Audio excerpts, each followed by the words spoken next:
차가운 겨울비가 서울의 밤거리를 적시고 있었다. 화려한 네온 사인이 빗물에 번져 아스팔트 위에 흐릿한 강을 만들었다. 대부분의 상점이 문을 닫은 늦은 시간. 골목 안쪽에 자리한 작은 식당, 따뜻한 식사만이 희미한 불빛을 새어내고 있었다. 식당 주인 이서연은 마지막 테이블을 닦으며 길고 힘든 하루를 마무리하고 있었다.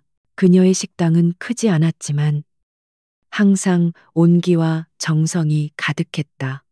서연은 값비싼 재료나 화려한 기술 대신 먹는 사람의 마음을 생각하는 요리를 고집했다.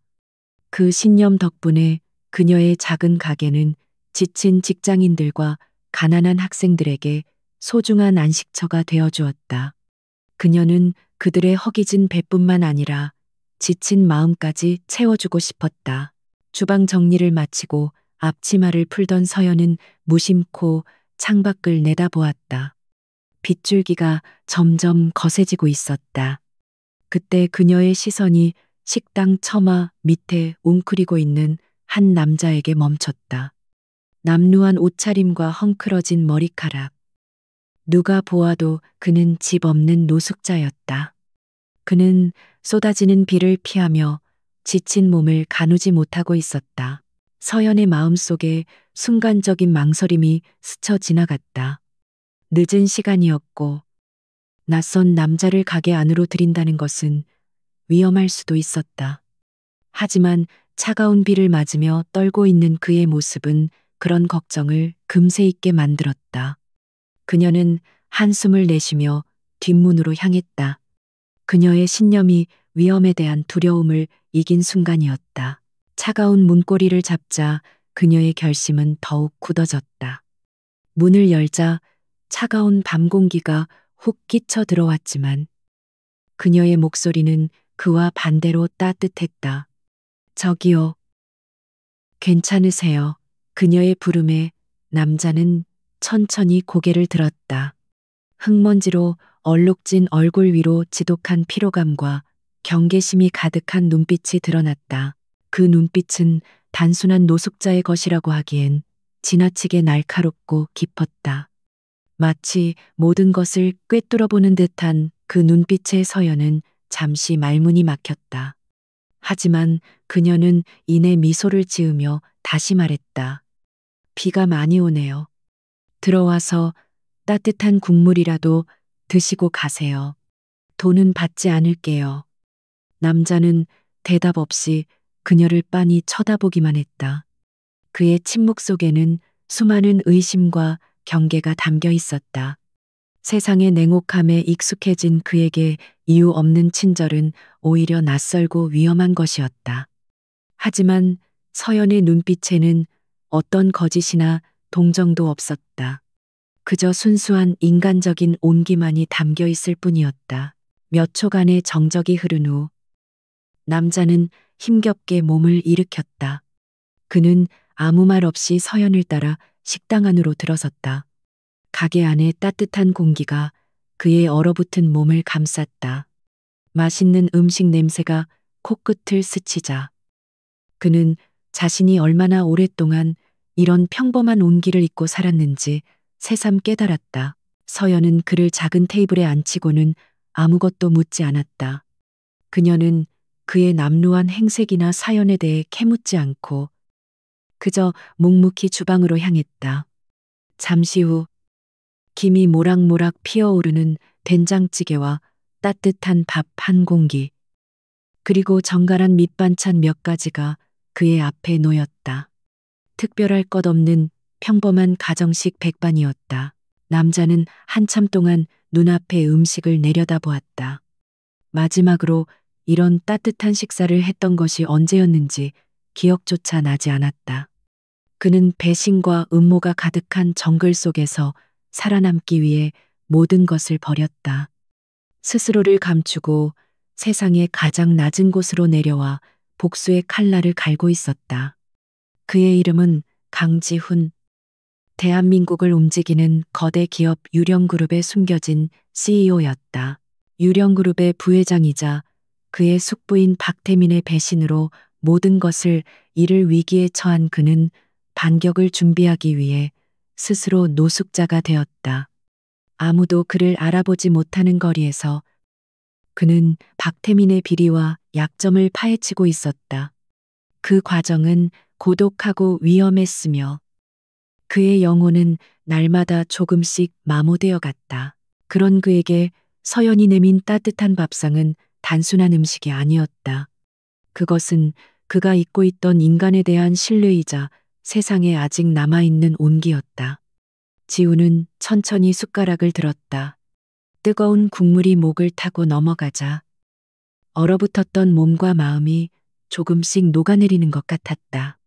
그는 허겁지겁 하지만 품위 있게 식사를 시작했다. 서연은 그런 그의 모습을 멀찍이서 지켜보았다. 그녀는 그가 음식을 먹는 모습에서 왠지 모를 기품을 느꼈다. 비록 행색은 초라했지만 수저를 다루는 손길이나 음식을 먹는 태도는 결코 평범한 노숙자의 것이 아니었다. 하지만 그녀는 자신의 호기심을 애써 누르며 조용히 가게를 정리했다. 식사를 마친 지우는 텅 빈 그릇을 앞에 두고 조용히 앉아 있었다. 그는 서연을 향해 고개를 돌렸다. 감사합니다. 그의 목소리는 오랫동안 사용하지 않은 듯 거칠었지만 그 안에는 깊은 울림이 있었다. 그 한마디에는 그가 느끼는 수많은 감정이 담겨 있었다. 천만에요. 당연히 해야 할 일인걸요. 서연은 부드럽게 미소 지으며 대답했다. 그녀는 계산대로 다가가 낡았지만 깨끗한 우산 하나를 꺼내 그에게 건넸다. 비가 그치려면 멀었나 봐요. 이거라도 쓰고 가세요.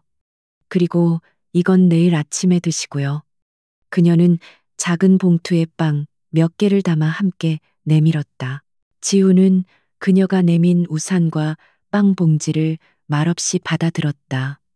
그는 이 순간을 그리고 이 여자의 얼굴을 영원히 잊지 못할 것이라고 생각했다. 이 작은 식당에서 받은 예상치 못한 친절은 그가 벌이고 있는 싸움의 의미를 다시 한번 되새기게 했다. 그는 단순히 회사를 되찾기 위해 싸우는 것이 아니었다. 그는 이런 선량한 사람들이 안심하고 살아갈 수 있는 세상을 지키기 위해 싸우는 것이었다. 박태민처럼 부패하고 탐욕스러운 자들이 모든 것을 짓밟는 것을 막기 위해서였다. 지우는 서연에게 깊이 고개를 숙여 인사하고는 식당을 나섰다. 밖은 여전히 차가운 비가 내리고 있었다. 지우는 서연이 준 우산을 펼쳐들었다. 그는 빗속에서 잠시 멈춰 서서 따뜻한 식사라는 간판을 올려다보았다. 어둠 속에서 빛나는 그 작은 불빛이 세상 그 어떤 화려한 조명보다도 더 따뜻하고 소중하게 느껴졌다. 그는 자신의 심장이 다시 뛰기 시작하는 것을 느꼈다. 그에게는 이제 지켜야 할 것이 하나 더 생긴 셈이었다. 그날 밤 이후 지우는 종종 서연의 식당 주변을 맴돌았다. 그는 멀리서 그녀를 지켜보았다. 아침 일찍 가게 문을 열고 정성껏 음식을 만들고 손님들을 따뜻하게 맞이하는 그녀의 모든 일상을 눈에 담았다. 그녀는 언제나 성실했고 누구에게나 친절했으며 자신의 신념을 굽히지 않았다. 지우는 그녀를 보며 많은 것을 생각했다. 그는 자신이 살아온 재벌가의 세계가 얼마나 위선적이고 차가운 곳이었는지를 다시 한번 깨달았다. 그곳에는 오직 이익과 권력에 대한 탐욕만이 존재할 뿐 서연이 가진 것과 같은 순수한 선의는 찾아보기 힘들었다. 그녀의 존재 자체가 그에게는 하나의 위안이자 희망이었다. 한편 유령그룹의 부회장 박태민은 자신의 세상이 온 것처럼 행동하고 있었다. CEO 강지훈이 실종된 지 몇 달이 지나자 그는 사실상 그룹의 모든 권력을 손에 쥐었다. 그는 이사회를 장악하고 자신의 사람들을 요직에 앉혔으며 지훈의 흔적을 하나씩 지워나가기 시작했다. 그는 지훈이 이미 죽었거나 영원히 돌아오지 못할 것이라고 확신했다. 박태민은 오만하고 탐욕스러운 인간이었다. 그는 자신의 성공을 위해서라면 그 어떤 불법적인 일도 서슴지 않았다. 지금 그가 가장 공을 들이고 있는 것은 도심의 낙후된 지역을 재개발하는 대규모 프로젝트였다. 그 프로젝트에는 천문학적인 이권이 걸려 있었고 그는 그 모든 것을 독차지할 계획이었다. 그리고 운명의 장난처럼 이서연의 작은 식당, 따뜻한 식사는 바로 그 재개발 부지의 한가운데에 위치해 있었다. 박태민의 계획에 따르면 그 지역의 모든 상가와 주택은 헐값에 수용되어 철거될 예정이었다. 그에게 있어 서연의 가게는 그저 거대한 계획의 일부를 가로막는 작은 장애물에 불과했다. 그는 그것을 치워버리는데 어떤 죄책감도 느끼지 않을 터였다. 지우는 박태민의 재개발 계획에 대한 정보를 입수하고는 심장이 철렁 내려앉는 것을 느꼈다. 그는 서연의 식당이 위험에 처했다는 것을 직감했다. 자신에게 유일한 안식처가 되어 주었던 그 작은 공간과 그곳을 지키는 선량한 여인이 거대한 탐욕의 파도에 휩쓸리게 될 것을 예감했다. 그는 더 이상 숨어 지켜보기만 할 수는 없었다. 그는 아직 자신의 정체를 드러낼 때가 아니었지만 그녀를 지켜야만 했다. 그는 어둠 속에서 그녀의 수호자가 되기로 결심했다. 박태민의 검은 마수가 그녀에게 닿기 전에 그가 먼저 움직여야 했다. 차가운 밤거리에서 시작된 우연한 만남은 이제 피할 수 없는 운명의 소용돌이 속으로 두 사람을 끌어당기고 있었다. 거대한 폭풍이 서서히 그들 위로 몰려오고 있었다. 서연은 다가오는 위협을 전혀 알지 못한 채 여느 때와 다름없이 성실하게 하루를 살아가고 있었다. 그녀는 가끔씩 그날 밤의 노숙자를 떠올렸다. 그가 어디선가 비를 맞지 않고 굶주리지 않고 잘 지내고 있기를 막연히 바랄 뿐이었다. 그녀는 자신이 한 작은 친절이 어떤 거대한 운명의 톱니바퀴를 움직이기 시작했는지 전혀 상상하지 못했다. 그날 이후 강지훈의 일상에는 새로운 습관이 생겼다. 그는 이서연의 식당 따뜻한 식사가 보이는 골목 맞은편 낡은 건물 옥상에 자신만의 자리를 마련했다. 그곳은 그녀의 작은 세상을 한눈에 내려다볼 수 있는 완벽한 장소였다.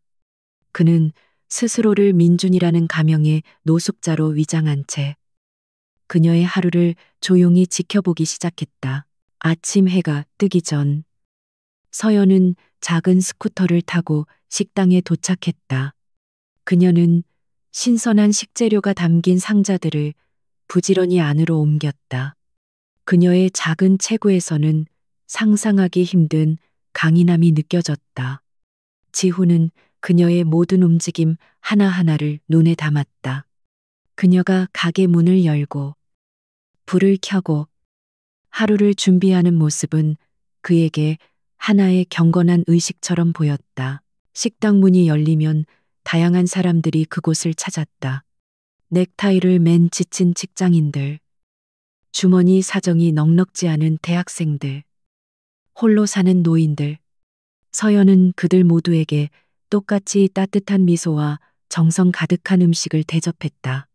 그녀는 손님들의 안부를 묻고 그들의 이야기에 귀를 기울였다. 그 작은 공간은 단순한 식당이 아니라 사람들의 지친 영혼이 잠시 쉬어가는 항구와도 같았다. 지우는 서연이 한 할머니의 무거운 짐을 들어 길까지 바래다 주는 것을 보았다. 그는 또한 시험 기간이라 밥값이 부족하다는 학생에게는 슬쩍 곱빼기로 밥을 퍼주고는 웃으며 등을 두드려주는 모습도 보았다. 그녀의 선행은 계산적이거나 과시적이지 않았다. 물이 흐르듯 자연스럽고 햇살처럼 따뜻했다. 그는 자신이 재벌가의 일원으로 살아오면서 한 번도 느껴보지 못한 종류의 인간적인 유대감을 그녀를 통해 보았다. 그녀를 지켜보는 시간이 길어질수록 지훈의 마음속에는 복잡한 감정이 피어올랐다. 처음에는 단순한 고마움과 호기심이었다. 하지만 이제는 존경과 연민, 그리고 그 자신도 정의하기 힘든 어떤 따뜻한 감정이 자리 잡고 있었다. 그녀의 존재는 그가 버리는 차가운 복수극 속에서 유일하게 빛나는 등불과도 같았다. 그는 그 등불이 꺼지지 않도록 지켜야만 했다. 같은 시간, 서울의 가장 높은 빌딩, 유령 그룹의 본사에서는 전혀 다른 세상이 펼쳐지고 있었다. 부회장 박태민은 거대한 통유리창 앞에 서서 도시를 발 아래로 내려다보고 있었다. 그의 얼굴에는 만족감과 오만함이 가득했다. 강지훈이 사라진 지금, 이 거대한 제국은 온전히 그의 것이나 다름없었다. 그는 승자의 여유를 만끽하고 있었다. 부회장님, 도심 재개발 프로젝트 관련 보고입니다. 비서가 조심스럽게 서류를 내밀었다. 박태민은 천천히 몸을 돌려 서류를 받아들었다. 그의 눈빛이 차갑게 빛났다. 그 프로젝트는 그의 야망의 집약체였다.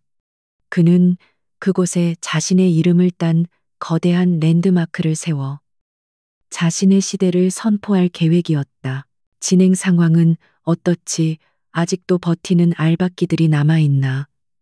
박태민의 목소리는 부드러웠지만 그 안에는 서늘한 위협이 담겨 있었다. 그는 목표를 위해서라면 수단과 방법을 가리지 않는 인물이었다. 법과 윤리는 그에게 거추장스러운 장식품에 불과했다. 그의 사전에는 오직 성공과 실패만이 존재했다. 몇몇 작은 가게들이 보상금에 불만을 품고 버티고 있습니다. 특히 따뜻한 식사라는 작은 식당이 문제입니다. 위치가 부지 정중앙이라 그곳을 해결하지 않으면 전체 공사에 차질이 생길 수 있습니다. 비서의 보고에 박태민은 미간을 찌푸렸다. 그는 지도 위에서 그 작은 식당의 위치를 확인했다. 하찮은 벌레 한 마리가 거인의 앞길을 막고 있는 형국이었다. 그런 사소한 문제 하나 제대로 처리 못하나 합법적인 방법이 안 통하면 다른 방법을 쓰면 될 것 아닌가? 위생과나 소방과에 연락해서 압박을 넣어 세무조사도 좋고 세상에 먼지 안 나는 사람 없어. 어떻게든 트집을 잡아서 문을 닫게 만들어. 그의 지시는 간결하고 무자비했다. 그는 그 작은 식당 주인의 얼굴도 사연도 알지 못했다. 그저 자신의 계획을 방해하는 장애물로만 인식할 뿐이었다. 박태민의 서늘한 눈빛은 다시 창밖의 도시를 향했다. 그는 사라진 조카 강지훈을 떠올렸다. 어릴 때부터 총명했지만 세상 물정 모르고 이상주의에 빠져있던 녀석. 그는 지훈을 마음속으로 비웃었다. 이런 냉혹한 비즈니스의 세계에서 그런 순진함은 독약과도 같았다. 그는 자신이 지훈보다 훨씬 뛰어난 경영자이자 생존자라고 굳게 믿고 있었다. 그는 지훈이 어딘가에서 비참하게 죽었거나 혹은 모든 것을 포기하고 숨어 지내고 있을 것이라고 단정했다. 설사 살아 돌아온다 해도 이미 모든 권력을 장악한 자신을 상대로 아무것도 할 수 없을 것이라고 확신했다. 박태민의 자신감은 하늘을 찔렀고 그의 탐욕은 끝이 없었다. 그는 자신이 새로운 왕이 될 것이라고 굳게 믿었다. 다시 서연의 식당. 그날 오후 가게는 평소보다 더 분주했다. 하지만 서연은 이상한 낌새를 눈치챘다. 아침에 배달되기로 한 신선한 채소가 아무런 연락도 없이 도착하지 않았다. 그녀가 거래처에 전화를 걸자 그들은 우물쭈물하며 다른 곳과 계약을 하게 되었다는 변명만을 늘어놓았다. 10년 넘게 거래해온 단골 거래처의 갑작스러운 변심은 이해하기 어려웠다. 엎친 데 덮친 격으로 점심시간이 끝날 무렵 구청 위생과에서 나온 공무원들이 들이닥쳤다. 그들은 마치 미리 준비라도 한 듯 아주 사소한 부분까지 지적하며 서연을 몰아붙였다. 주방의 타일 틈새, 환풍구의 먼지 등 평소라면 가벼운 시정 명령으로 끝날 일들을 마치 큰 범죄라도 저지른 것처럼 부풀렸다. 그들의 태도는 명백히 적대적이었다. 서연은 당황했지만 침착하게 대응했다. 그녀는 자신의 가게 위생에 대해 누구보다 자신 있었다. 그녀는 공무원들의 지적에 조목조목 반박하며 개선을 약속했다. 하지만 그들은 막무가내였다. 결국 그들은 영업정지를 검토하겠다는 경고장을 남기고 돌아갔다. 서연은 텅 빈 가게에 홀로 남아 망연자실했다. 이 모든 상황을 지훈은 멀리서 빠짐없이 지켜보고 있었다. 그는 채소 배달 트럭이 식당을 그냥 지나쳐 가는 것과 구청 마크가 찍힌 관용차가 식당 앞에 서는 것을 모두 보았다. 그는 이것이 단순한 우연이 아니라는 것을 직감했다. 이것은 박태민의 방식이었다. 합법을 가장한 교묘하고 비열한 공격. 그의 분노가 치밀어 올랐다. 박태민이 드디어 움직이기 시작한 것이다. 그리고 그 첫 번째 목표가 바로 이 선량한 여인이라는 사실에 지훈은 참을 수 없는 죄책감을 느꼈다. 그녀는 단지 그의 삶에 우연히 들어왔다는 이유만으로 이 더러운 전쟁에 휘말리게 된 것이다. 그는 주먹을 불끈 쥐었다. 손톱이 손바닥을 파고드는 아픔이 느껴졌지만 심장의 통증에 비하면 아무것도 아니었다. 그날 밤 서연은 늦게까지 가게에 남아 청소를 했다. 그녀의 어깨는 무겁게 축 처져 있었다. 하지만 그녀는 포기하지 않았다.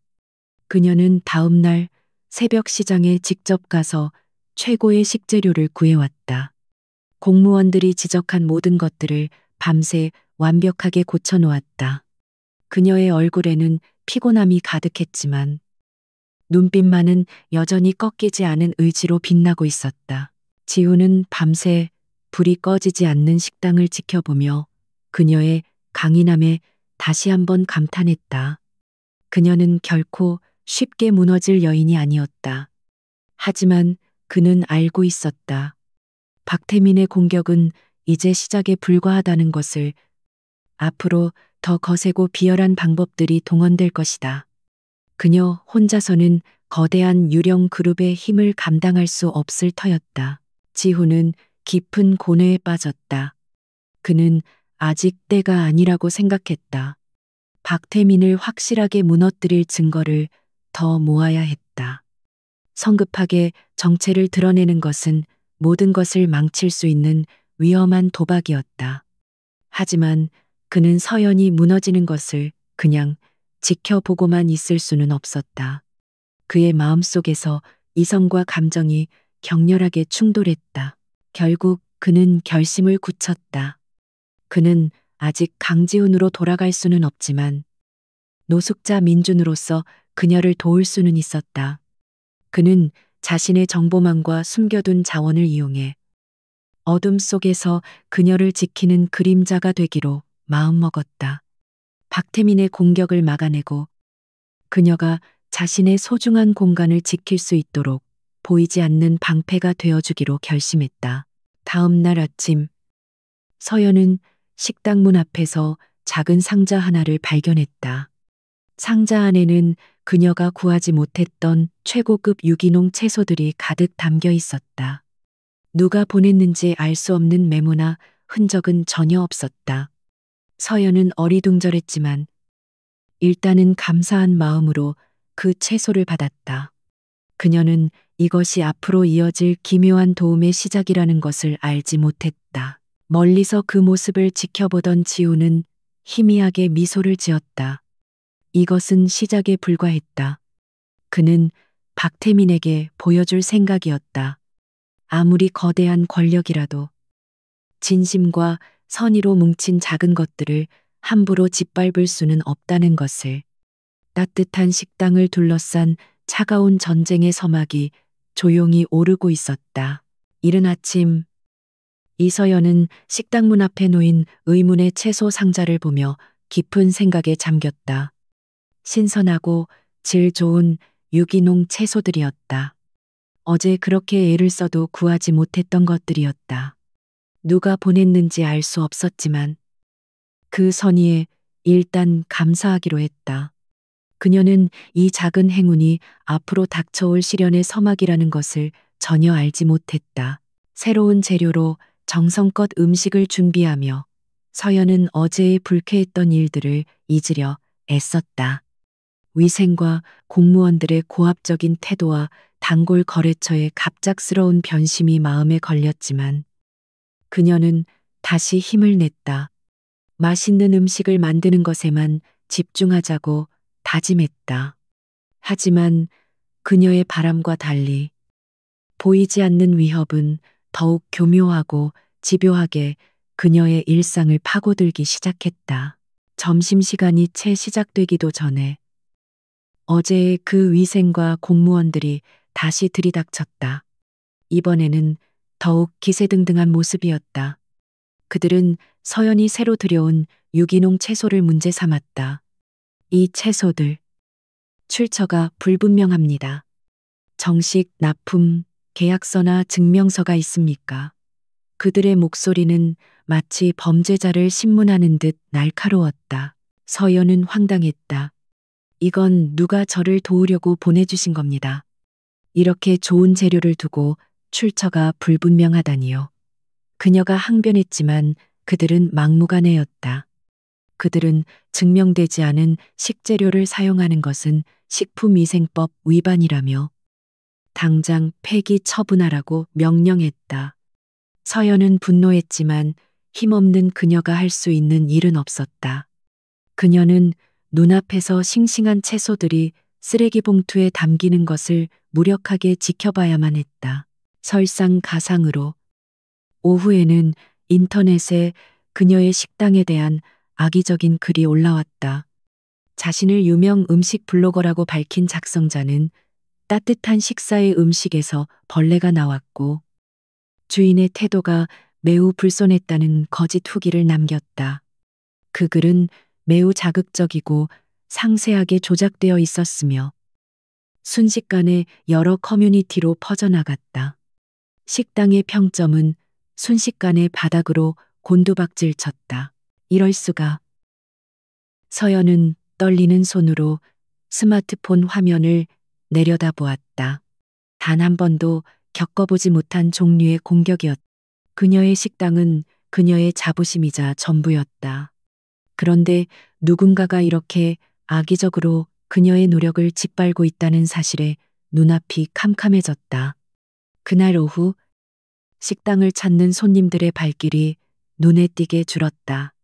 간혹 들어오는 손님들도 의심의 눈초리를 보내는 것 같았다. 이 모든 상황을 강지우는 자신의 은신처에서 실시간으로 파악하고 있었다. 그의 숨겨진 정보원은 위생과 공무원들에게 압력을 넣은 자가 유령그룹의 법무팀 소속이라는 것과 악성 후기를 올린 블로거가 유령의 홍보대행사로부터 돈을 받았다는 사실을 보고했다. 모든 화살표가 하나의 이름, 박태민을 가리키고 있었다. 지우는 박태민의 재개발 프로젝트 서류를 다시 검토했다. 서연의 따뜻한 식사는 프로젝트 부지의 심장부에 위치해 있었다. 박태민은 그녀를 경제적으로 그리고 정신적으로 압박하여 스스로 가게를 헐값에 넘기게 만들 심산이었다. 서서히 숨통을 조여오는 그가 가장 즐겨 쓰는 비열한 방식이었다. 지훈의 눈에 이글거리는 분노가 타올랐다. 그는 더 이상 지켜보고만 있을 수 없다고 판단했다. 그는 즉시 자신의 충직한 비서인 김 실장에게 비밀리에 연락했다. 김 실장은 지훈이 사라진 후에도 남몰래 그의 수족 역할을 하며 때를 기다리고 있는 인물이었다. 지훈은 그에게 박태민의 하수인들이 서연에게 더 이상 접근하지 못하도록 손을 쓰라고 지시했다. 서연은 혼란스러웠다. 자신을 옥죄던 문제들이 갑자기 사라지자 안도감이 들면서도 동시에 알 수 없는 불안감을 느꼈다.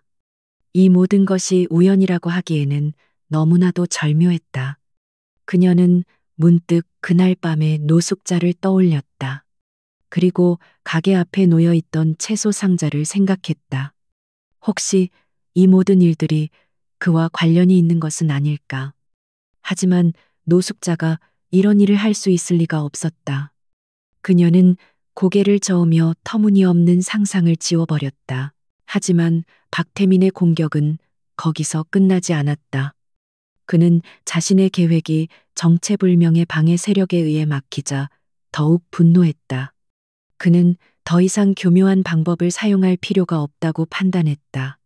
이번에는 훨씬 더 직접적이고 폭력적인 수단을 동원하기로 결심했다. 그는 자신의 밑에서 더러운 일을 처리하는 해결사를 불렀다. 어느 날 밤, 서연이 가게 마감을 준비하고 있을 때였다. 건장한 남자 몇 명이 식당으로 들이닥쳤다. 그들의 험악한 인상과 위협적인 태도의 서연은 온몸이 굳어버렸다. 그들의 우두머리로 보이는 남자가 비열한 미소를 지으며 서연에게 다가왔다. 사장님이 이서연 씨 좋은 말로 할 때 이 가게 파는 게 어때 똥값이라도 쳐줄 때 말이야. 누구신데? 행패세요. 당장 나가주세요. 서연은 두려웠지만 용기를 내어 소리쳤다. 하지만 남자는 코웃음을 쳤다. 시끄럽고 오늘 내 가게가 얼마나 튼튼한지 시험 좀 해봐야겠다. 그가 손짓하자 부하들이 들고 있던 쇠 파이프로 가게의 기물들을 부수기 시작했다. 쨍그랑 소리와 함께 유리창이 박살나고 테이블과 의자들이 산산조각 났다. 서연은 비명을 지르며 뒷걸음질 쳤다. 그녀의 눈에서 눈물이 하염없이 흘러내렸다. 그녀의 꿈과 땀이 서린 소중한 공간이 눈앞에서 무참히 파괴되고 있었다. 그녀가 절망감에 주저앉으려던 바로 그 순간이었다. 식당 뒷문이 거칠게 열리며 한 남자가 들어섰다. 남루한 옷차림의 노숙자. 바로 민준의 모습을 한 강지훈이었다. 지훈은 평소처럼 멀리서 그녀를 지켜보다가 험악한 남자들이 식당으로 들어가는 것을 보고 즉시 달려온 것이었다.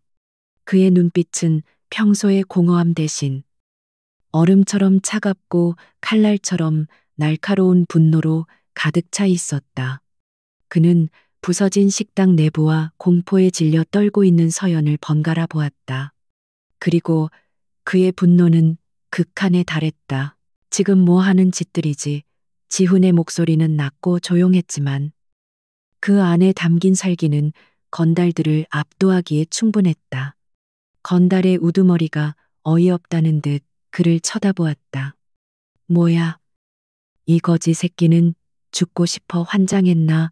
그가 지훈에게 주먹을 날리려는 순간 지훈이 먼저 움직였다. 그의 움직임은 한 마리의 흑표범처럼 빠르고 정교했다. 그는 군더더기 없는 동작으로 상대의 주먹을 피하며 팔을 꺾어 제압했다. 악하는 비명과 함께 건달이 바닥에 쓰러졌다.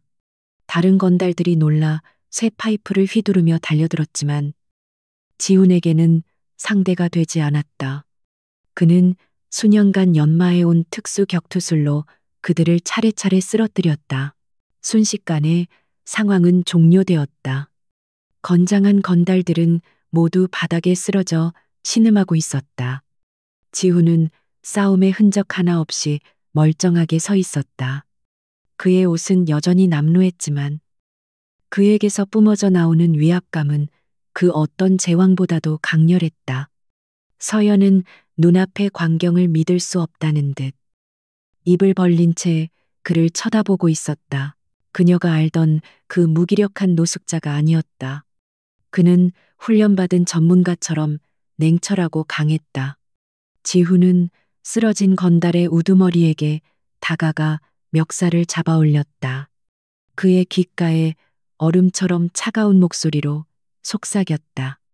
박태민에게 전해 다시 한번 이 여자와 가게에 손을 대면 그땐 내 놈들의 목숨으로 값을 치르게 될 거라고. 그의 입에서 박태민이라는 이름이 나오자 건달의 얼굴이 하얗게 질렸다. 그는 눈앞의 노숙자가 보통 인물이 아니라는 것을 깨달았다. 지훈이 그를 내팽개치자 건달들은 비명을 지르며 비틀거리며 도망쳤다. 식당 안에는 지훈과 서연, 그리고 부서진 집기들의 잔해만이 남았다. 무거운 침묵이 흘렀다. 서연은 여전히 충격에서 벗어나지 못한 채 그를 바라보았다. 수많은 질문이 그녀의 머릿속을 맴돌았다. 당신은 대체 누구세요? 어떻게 박태민 부회장을 아는 거죠? 왜 저를 도와주는 건가요? 그녀는 떨리는 목소리로 겨우 입을 열었다. 저, 괜찮으세요? 당신은 대체. 그녀의 질문이 채 끝나기도 전에 지우는 조용히 그녀에게 다가왔다. 그는 아무 말 없이 그녀의 어깨를 감싸 안았다. 그의 행동에 서연은 잠시 숨을 멈췄다. 그의 옷에서는 여전히 퀴퀴한 냄새가 났지만 이상하게도 그의 품은 더없이 안전하고 따뜻하게 느껴졌다. 그는 그녀의 귓가에 낮은 목소리로 속삭였다. 괜찮습니다. 이제 다 괜찮을 겁니다. 내가 당신을 지켜줄 테니. 그 목소리에는 거부할 수 없는 확신과 힘이 담겨 있었다. 강지훈의 품은 이상할 정도로 따뜻하고 안전했다. 혼란과 공포 속에서 이서연은 잠시 모든 것을 잊고 그의 단단한 가슴에 기댔다. 방금 전까지 지옥 같았던 식당 안은 고요했고 오직 두 사람의 숨소리만이 부서진 집기들 사이로 울렸다. 그녀를 지켜주겠다는 그의 낮은 목소리가 귓가에 맴돌며 불안한 마음을 진정시켰다. 몇 초 같은 영원의 시간이 흐른 후 지우는 그녀의 어깨를 가볍게 놓아주고는 한 걸음 물러섰다. 그의 눈빛은 다시 예전의 공허하고 무기력한 노숙자의 것으로 돌아와 있었다. 방금 전의 냉혹한 전사는 온데간데 없었다. 그는 아무 말 없이 부서진 가게를 둘러보았다. 그의 얼굴에 씁쓸한 표정이 스쳐 지나갔다. 이건 전부 나 때문에. 그가 죄책감 어린 목소리로 작게 읊조렸다. 서연은 고개를 저었다. 아니에요. 당신이 아니었다면 전 정말 어떻게 됐을지 몰라요. 고맙습니다. 정말로. 그녀의 목소리는 여전히 떨리고 있었지만 그 안에는 진심 어린 감사가 담겨 있었다. 그녀는 그에게 수많은 질문을 하고 싶었지만 지금은 때가 아니라는 것을 직감했다. 지우는 대답 대신 엉망이 된 주방으로 걸어가 성 안 구석에 있던 작은 구급 상자를 찾아냈다. 그는 말없이 서연의 손목을 잡아 끌었다. 아까 건달들과 실랑이를 벌이다 긁힌 작은 상처가 있었다. 그는 무릎을 꿇고 앉아 아주 조심스러운 손길로 그녀의 상처를 소독하고 밴드를 붙여주었다. 그의 투박한 손길은 놀라울 정도로 부드럽고 섬세했다. 서연은 무릎 꿇은 그의 모습을 말없이 내려다보았다. 헝클어진 머리카락과 남루한 옷차림. 하지만 그의 행동 하나하나에는 설명할 수 없는 기품과 배려가 배어 있었다. 이 남자의 정체는 대체 무엇일까? 그녀의 마음 속에 의심과 호기심이 파도처럼 밀려왔다. 그는 단순한 노숙자가 아니었다. 절대 그럴 리가 없었다. 치료를 마친 지우는 자리에서 일어났다. 그는 더 이상 이곳에 머물러서는 안 된다는 듯 뒷문 쪽으로 몸을 돌렸다. 잠깐만요. 어디 가세요? 서연이 다급하게 그를 불렀다. 이름이라도 알려주세요. 그리고 이 은혜를 어떻게 그녀의 말이 끝나기도 전에 그가 고개를 돌렸다. 민준. 그냥 민준이라고 부르면 됩니다. 그리고 은혜는 이미 갚으셨습니다. 그날 밤의 따뜻한 밥 한 끼로 그 말을 남기고 그는 어둠 속으로 사라졌다. 서연은 망연히 그가 사라진 문을 바라보았다. 민준. 그녀는 그 이름을 조용히 되뇌었다. 텅 빈 식당에 홀로 남겨진 그녀는 무너진 현실을 마주해야 했다. 눈앞의 폐허는 그녀의 꿈이 산산조각 난 현장이었다. 눈물이 다시 차올랐지만 그녀는 입술을 깨물며 참아냈다. 이제 울고 있을 시간은 없었다. 그날 밤 서연은 잠들지 못했다. 그녀는 경찰에 신고하는 것을 망설였다. 민준이 박태민의 이름을 언급했던 것이 마음에 걸렸다. 거대 기업인 유령그룹의 부회장. 평범한 식당 주인인 자신이 감당할 수 있는 상대가 아니었다. 신고를 해봤자 그들이 교묘하게 법망을 빠져나갈 것이고 자신에게는 더 큰 보복이 돌아올 뿐이라는 불안감이 엄습했다. 결국 그녀는 경찰에 신고하는 대신 스스로 이 상황을 이겨내기로 결심했다. 다음 날 새벽 그녀는 홀로 잔해를 치우기 시작했다. 부서진 테이블, 깨진 유리 조각들, 그녀의 땀과 추억이 담긴 모든 것들이 쓰레기 더미가 되어 있었다. 막막함에 숨이 막혀왔지만 그녀는 이를 악물고 손을 움직였다. 그녀의 마음속에는 민준이라는 남자의 존재가 작은 불씨처럼 남아 있었다. 한참 동안 홀로 고군분투하던 그녀의 앞에 낡은 트럭 한 대가 멈춰섰다.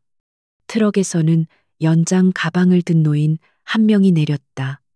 그는 자신을 동네에서 목수 일을 하는 사람이라고 소개하며 부서진 가게를 보고 안타까워서 그냥 지나칠 수 없었다고 말했다.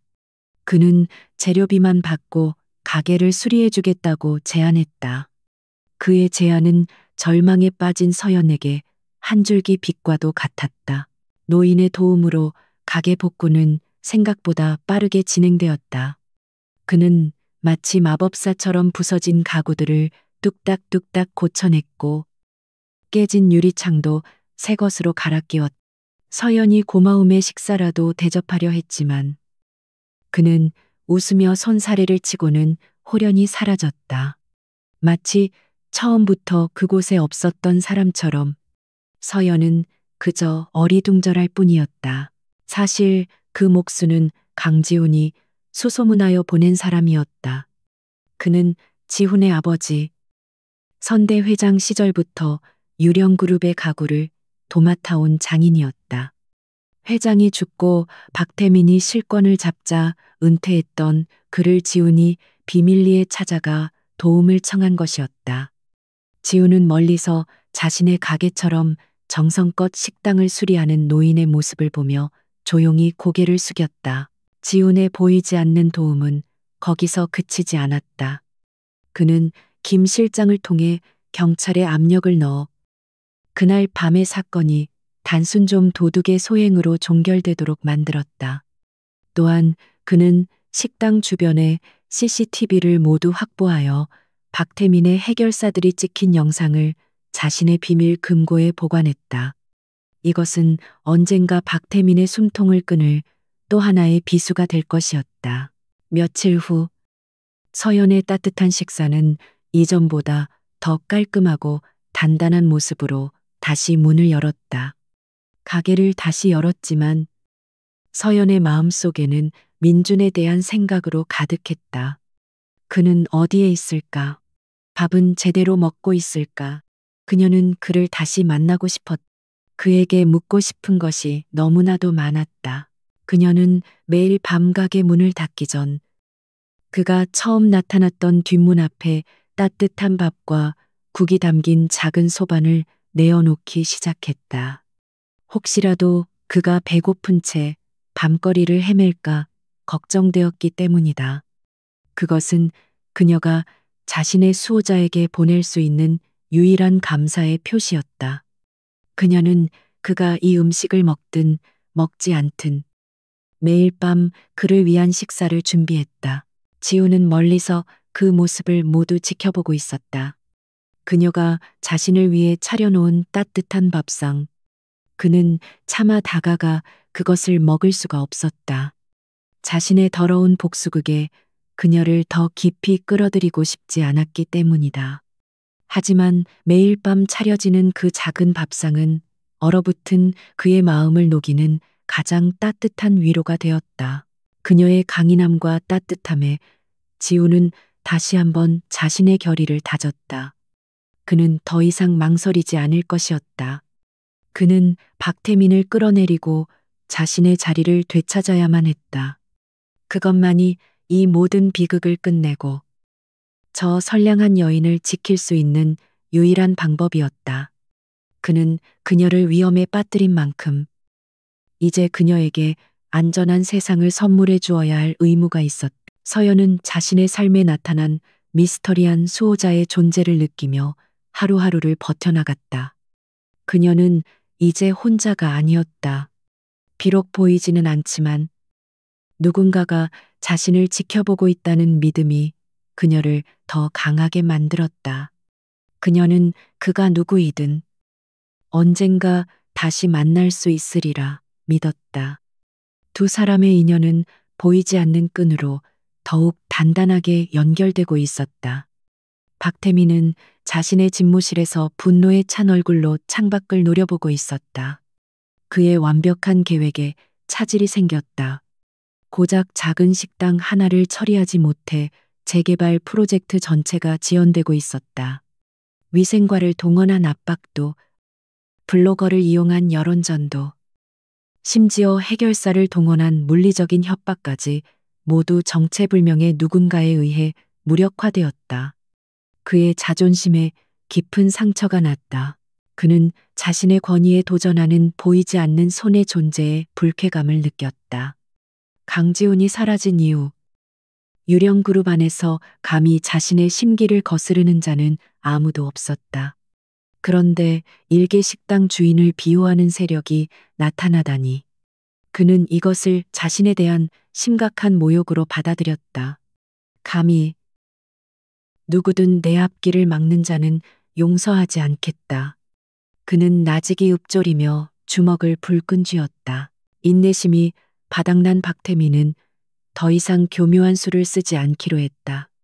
그는 유령그룹이라는 거대한 코끼리의 힘으로 개미를 짓밟아버리기로 결심했다.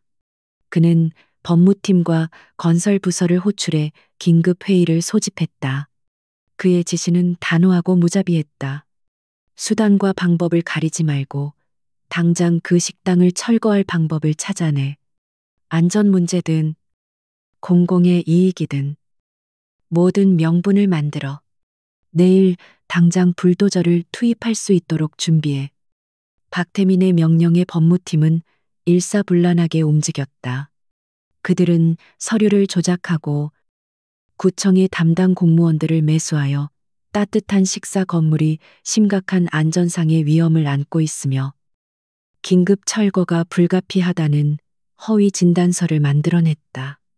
모든 절차는 불법적이었지만 유령그룹의 막강한 자금과 권력 앞에서는 불가능한 일이 아니었다.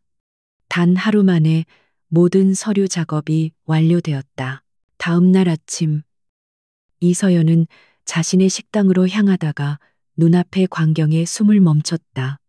가게의 유리문과 벽에는 붉은 글씨로 쓰인 철거 경고장이 어지럽게 붙어 있었다. 본 건물은 안전진단 D등급 판정을 받아 긴급 철거 대상이 되었음을 알립니다. 그뿐만이 아니었다. 식당 주변으로는 접근을 막는 폴리스 라인이 쳐져 있었고 길 건너편에는 거대한 불도저와 굴착기가 마치 괴물처럼 버티고 서 있었다. 서연의 머릿속이 하얘졌다. 이것은 협박이 아니었다. 명백한 사형 선고였다. 그녀의 꿈과 인생이 담긴 소중한 공간이 단 하루아침에 사라질 위기에 처한 것이다. 그녀는 떨리는 손으로 경고장을 떼어내려 했지만 이미 단단히 붙어 찢어지기만 할 뿐이었다. 절망감이 그녀의 온몸을 덮쳐왔다. 하지만 그녀는 무너지지 않았다. 분노가 절망을 밀어내고 그녀의 마음속 깊은 곳에서부터 강인한 의지가 솟아올랐다. 그녀는 부당함에 굴복할 수 없었다. 그녀는 폴리스 라인을 넘어 자신의 식당 문 앞에 그녀는 작은 몸으로 거대한 불도저에 맞서 자신의 전부를 지키기로 결심했다. 그녀의 용기 있는 행동에 소식을 듣고 달려온 단골 손님들과 이웃 상인 몇몇이 합세했다. 그들은 서연의 곁에 서서 인간 바리케이드를 만들었다. 말도 안 돼. 멀쩡한 가게를 왜 철거한다는 거야. 여기가 당신들 땅이야. 우릴 다 죽이기 전에는 한 발짝도 못 움직여. 그들의 외침은 공허했지만 그들의 눈빛은 결연했다. 하지만 그들 스스로도 알고 있었다. 그들의 저항은 계란으로 바위치기에 불과하다는 것을. 멀리 떨어진 검은색 세단 안에서 박태민은 이 모든 광경을 여유롭게 지켜보고 있었다. 그는 시가에 불을 붙이며 경멸의 미소를 지었다. 어리석은 것들. 감히 누구에게 덤비는 건지 아직도 모르나 보군. 그는 현장 책임자에게 전화를 걸어 지시를 내렸다. 시간 끌 것 없다. 저항하는 것들은 전부 치워버리고 예정대로 철거를 시작해. 현장 책임자의 지시에 용역 깡패들이 인간 바리케이드를 해산시키기 위해 움직이기 시작했다. 험악한 인상의 남자들이 다가오자 이웃들의 얼굴에는 두려움이 번졌다. 일촉즉발의 상황. 그때 불도저의 엔진이 굉음을 내며 시동이 걸렸다. 거대한 쇳덩어리가 검은 연기를 내뿜으며 천천히 식당을 향해 움직이기 시작했다. 서연은 공포에 질려 눈을 질끈 감았다. 바로 그 순간이었다. 아무도 예상치 못한 일이 벌어졌다. 남루한 옷차림의 한 남자가 군중을 헤치고 걸어 나와 불도저와 식당 사이에 섰다. 그는 두 팔을 벌려 거대한 기계의 앞을 가로막았다. 바로 강지훈이었다. 그의 등장은 너무나도 비현실적이어서 잠시 모든 소음이 멎는 듯했다. 현장 책임자가 확성기를 들고 소리쳤다. 거기 비켜 죽고 싶지 않으면 당장 비키란 말이야. 박태민도 차 안에서 미간을 찌푸렸다. 어디서 나타난 거지? 새끼가 마지막 발악을 하는군. 그는 짜증스럽게 혀를 찼다. 하지만 지우는 미동도 하지 않았다. 그는 불도저의 굉음에도 아랑곳하지 않고 오히려 그 뒤에 있는 박태민의 차를 똑바로 응시했다. 지우는 품속에서 낡은 폴더폰 하나를 꺼내 들었다. 그는 단 하나의 번호를 눌러 통화 버튼을 눌렀다. 그의 목소리는 낮고 침착했다. 김 실장. 이제 때가 됐네. 그 말이 끝나기 무섭게 정적을 깨고 날카로운 타이어 마찰음이 사방에서 울려 퍼졌다. 어디선가 나타난 수십 대의 검은색 세단이 눈 깜짝할 사이에 철거 현장을 완벽하게 포위했다. 차 문이 열리고 잘 차려입은 검은 양복의 남자들이 일사불란하게 내려 현장을 장악하기 시작했다. 그들은 용역 깡패들을 순식간에 제압하고 불도저의 시동을 꺼버렸다. 모든 것이 한 편의 영화처럼 순식간에 벌어졌다. 현장의 모든 사람들은 어안이 벙벙해서 이 상황을 지켜볼 뿐이었다. 박태민은 차에서 뛰쳐나왔다. 그의 얼굴은 분노로 시뻘겋게 달아올라 있었다. 이게 무슨 짓이야? 감히 누가 내 일을 방해하는 거냐? 그가 고함을 지르며 앞으로 나섰다. 그때 검은 양복, 무리의 선두에 서 있던 한 중년 남자가 노숙자의 모습을 한지훈에게 다가와 90도로 허리를 숙였다. 그의 손에는 최고급 원단으로 만들어진 검은색 오버코트가 들려 있었다. 회장님, 기다리고 있었습니다. 김 실장의 정중한 목소리가 울려 퍼졌다. 그는 지훈의 어깨에 걸쳐진 낡고 더러운 외투를 벗겨내고 그 위에 반듯한 오버코트를 입혀주었다.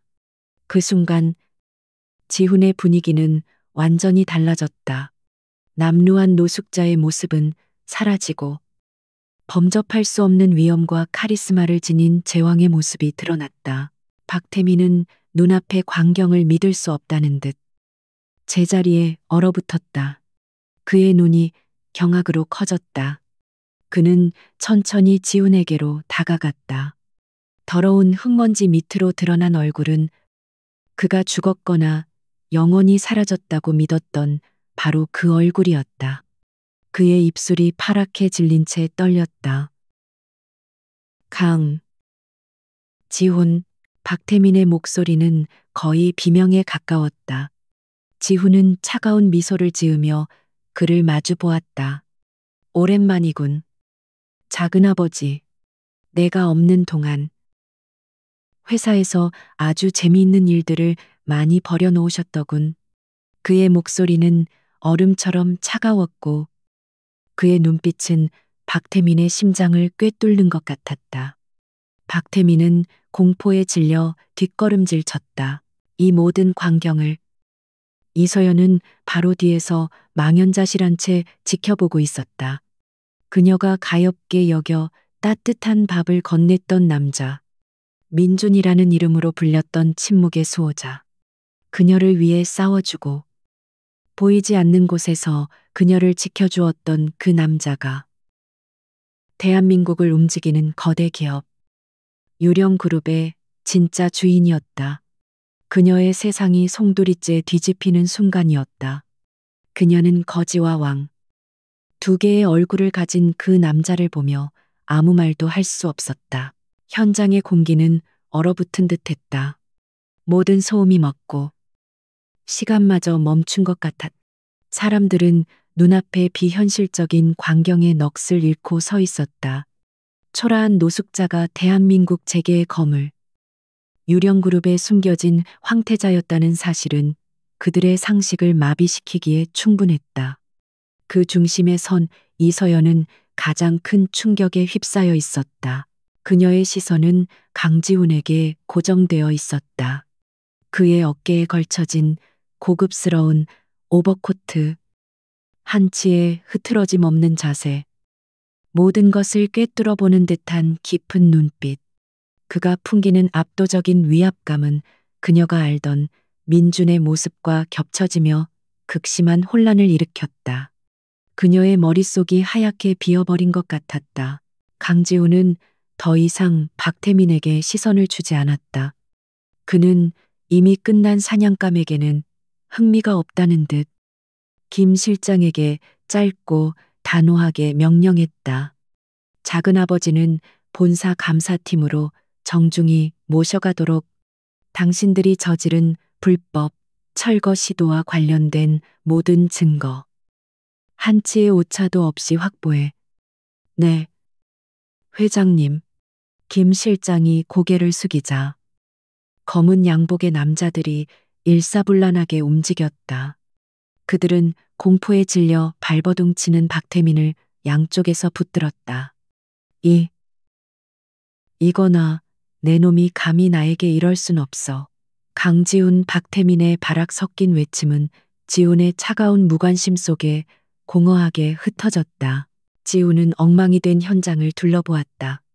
그는 확성기를 들고 모여있는 사람들에게 말했다. 그의 목소리는 낮았지만 현장의 모든 사람에게 똑똑히 들릴 만큼 힘이 있었다. 오늘 소란에 대해 사과드립니다. 이 모든 상황은 저희 유령그룹의 내부 문제로 인해 발생했습니다. 피해를 보신 분들께는 저희가 정당하게 보상해 드릴 것을 약속합니다. 모두 해산해 주십시오. 그의 말에는 거부할 수 없는 힘이 있었다. 사람들은 웅성거리면서도 그의 지시에 따라 하나둘씩 흩어지기 시작했다. 거대한 불도저와 용역 깡패들도 쥐 죽은 듯 조용히 현장을 떠났다. 순식간에 아수라장 같던 식당 앞은 지훈과 서연, 그리고 김 실장을 비롯한 몇몇의 경호원들만 남게 되었다. 모두가 떠난 자리에 무거운 침묵이 내려앉았다. 지훈은 천천히 서연에게로 몸을 돌렸다. 그의 눈빛이 조금 전의 냉혹함 대신 복잡하고 미안함이 가득한 감정으로 흔들렸다. 그는 그녀의 앞에 서서 아무 말도 하지 못했다. 무슨 말부터 시작해야 할지, 어떻게 이 상황을 설명해야 할지 알 수 없었다. 결국 침묵을 깬 것은 서연이었다. 그녀의 목소리는 미세하게 떨리고 있었다. 거짓말이었군요. 전부 다. 그녀의 눈에는 배신감과 혼란, 그리고 깊은 슬픔이 뒤섞여 있었다. 그녀가 베풀었던 동정, 그녀가 느꼈던 연민, 그 모든 것이 거대한 기만극의 일부였다는 생각에 심장이 아팠다. 미안합니다. 지훈이 힘겹게 입을 열었다. 당신을 속일 생각은 처음부터는 아니었습니다. 하지만 상황이 어쩔 수 없었어요. 당신을 위험에 빠뜨리지 않기 위한 최선의 방법이라고 생각했습니다. 그의 변명은 서연의 마음에 와 닿지 않았다. 그녀는 씁쓸하게 웃으며 고개를 저었다. 위험에 빠뜨리지 않기 위해서요. 결국 당신 때문에 내 모든 것이 이렇게 망가졌는데, 내 식당, 내 꿈, 내 평온했던 일상, 전부 다 당신 때문에 엉망이 되었어요. 그녀의 목소리가 점점 커졌다. 억눌렀던 감정이 한꺼번에 터져 나왔다. 그녀의 눈에서 뜨거운 눈물이 뺨을 타고 흘러내렸다. 그녀의 눈물에 지훈의 심장이 철렁 내려앉았다. 그는 차라리 그녀가 자신에게 욕을 하고 주먹을 날리는 것이 더 나을 거라고 생각했다. 그는 천천히 그녀에게 다가가 손을 뻗었다. 그녀의 눈물을 닦아주고 싶었지만 서연은 그가 닿기도 전에 한 걸음 뒤로 물러섰다. 그 거부의 몸짓이 비수가 되어 그의 가슴에 밝혔다. 이해합니다. 당신이 나를 용서할 수 없다는 거. 하지만 이것만은 믿어주세요. 당신에게 느꼈던 감정, 당신에게 받았던 따뜻함에 대한 감사는 모두 진심이었습니다. 그는 자신의 진심을 어떻게 전해야 할지 몰라 답답했다. 그는 그동안 있었던 일, 박태민의 배신과 자신의 복수 계획에 대해 차분히 설명하기 시작했다. 그의 이야기는 한 편의 영화처럼 기구했다. 거대한 부와 권력을 둘러싼 암투, 믿었던 혈육의 배신, 그리고 모든 것을 되찾기 위해 스스로 가장 낮은 곳으로 내려온 한 남자의 처절한 싸움. 서연은 그의 이야기를 들으며 점차 분노가 가라앉고 그가 겪었을 고통과 외로움을 어렴풋이 짐작하게 되었다. 그가 노숙자로 지내며 자신을 멀리서 지켜볼 수밖에 없었던 이유, 보이지 않는 곳에서 자신을 도왔던 이유, 그리고 위험을 무릅쓰고 자신을 구하기 위해 나타났던 이유. 모든 조각들이 하나로 맞춰지기 시작했다. 하지만 그렇다고 해서 그녀의 혼란스러운 마음이 완전히 정리되는 것은 아니었다. 이제 어떻게 되는 건가요? 서연이 지친 목소리로 물었다. 박태민 부회장은 잡혔으니 이제 다 끝난 거 아닌가요? 그녀는 이 모든 악몽이 끝나고 다시 예전의 평범한 일상으로 돌아갈 수 있기를 간절히 바랐다. 하지만 지훈의 표정은 여전히 어두웠다. 그는 고개를 저었다. 아니요. 이제 시작입니다. 그의 목소리는 무겁게 가라앉아 있었다. 박태민은 유령그룹의 거미줄처럼 자신의 세력을 심어 놓았습니다. 그를 법의 심판대에 세우기 위해서는 길고 지루한 싸움이 필요할 겁니다. 그리고 그 과정에서 그는 반드시 당신을 다시 노릴 겁니다. 당신이 나의 가장 큰 약점이라는 것을 알아버렸으니까. 그의 말에 서연의 얼굴이 하얗게 질렸다. 그럼 전 어떻게 해야 하죠? 그녀의 목소리에는 공포가 서려 있었다. 지훈은 그녀의 눈을 똑바로 바라보았다. 그의 눈빛은 그 어느 때보다 진지하고 절박했다. 그는 오랫동안 망설이다가 마침내 마음속에 담아두었던 말을 꺼냈다. 나와 결혼해 주십시오. 그의 입에서 나온 말은 너무나도 뜻밖이어서 서연은 자신의 귀를 의심했다. 내지 지금 뭐라고 하셨어요?